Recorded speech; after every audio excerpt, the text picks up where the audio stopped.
تخيل كابوس بيتحرك على خيل، ملايين الفرسان اللي ما بيعرفوش الرحمة جايين من قلب صحراء منغوليا عشان يبلعوا العالم كله.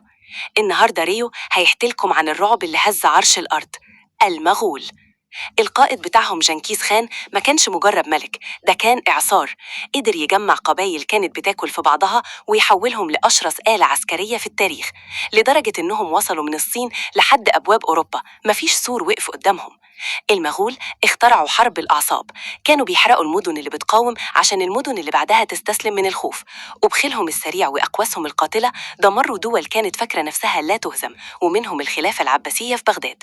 بس مفيش إعصار بيدوم، وزي ما اكتسحوا العالم انقسموا وذابوا وسط الشعوب. لكن الدرس فضل موجود، القوة من غير عقل بتدمر نفسها. لو قلبك لسه بيدق من القصة، انزل دلوقتي فجر زرار اللايك واشترك في جيش ريو، وقولي في التعليقات لو كنت عايش وقتها كنت هتعمل إيه لو شفت غبار جيشهم من بعيد. استنوني في المعركة الجاية، سلام.